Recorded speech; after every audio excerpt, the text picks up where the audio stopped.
করোনার সংক্রমণ ফের বাড়ছে। দেশজুড়ে সতর্কতা বাড়ালেও কুমিল্লায় নেই কোনো প্রস্তুতি। প্রকল্পের মেয়াদ শেষ হওয়ায় অচল অবস্থায় রয়েছে আইসিইউ ও আইসোলেশন ইউনিট, যার বেশিরভাগ যন্ত্রপাতি অচল হওয়ার পথে। কুমিল্লা মেডিকেল কলেজ ও জেনারেল হাসপাতালে ৬০টি বেড পড়ে আছে অযত্নে অবহেলায়। করোনা মহামারীর সময় কুমিল্লায় ৪,৫০০ রোগী আইসিইউতে ভর্তি হয়েছিলেন।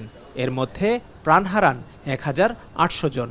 এরপরও নতুন করে কোনো প্রস্তুতি নেই স্বাস্থ্য খাতে।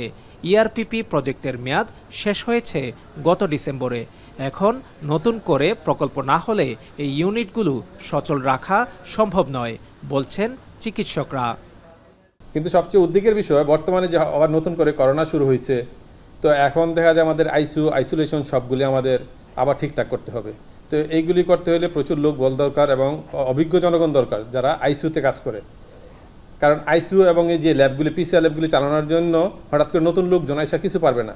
পুরাতন যারা করোনার সময় ইআরপিপি প্রজেক্টে যারা নিয়োগ দিয়েছিল তাদেরকে এখন অবশ্যই দরকার।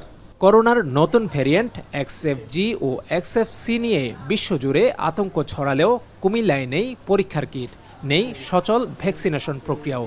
তবে সিভিল সার্জন বলছে এরই মধ্যে করোনা পরীক্ষার কিটের চাহিদা দেয়া হয়েছে। আমরা গতকালকেই আমাদের চাহিদা পাঠিয়েছি। আমরা আমাদের বিভিন্ন উপজেলা থেকে যে পরিমাণ টেস্ট করার জন্য করোনা কিট প্রয়োজন এবং আদার্স যেগুলো প্রয়োজন সেগুলো পাঠিয়েছি। আর আমাদের এইখানে ইতিমধ্যে কিছু ভ্যাকসিন এসেছে। এই ভ্যাকসিনগুলো আপাতত আমরা 65 ঊর্ধ্ব যারা আছে, 65 বছর বা তার বেশি প্রেগন্যান্ট ওমেন যারা আছে তাদেরকে দেব। করোনার নতুন ঢেউ কতটা ভয়াবহ হতে পারে তা এখনই বলা যাচ্ছে না। তবে প্রস্তুতির অভাব থাকলে পুরনো অভিজ্ঞতা যেন নতুন করে না ফিরে আসে, এই আশঙ্কা থেকেই যাচ্ছে।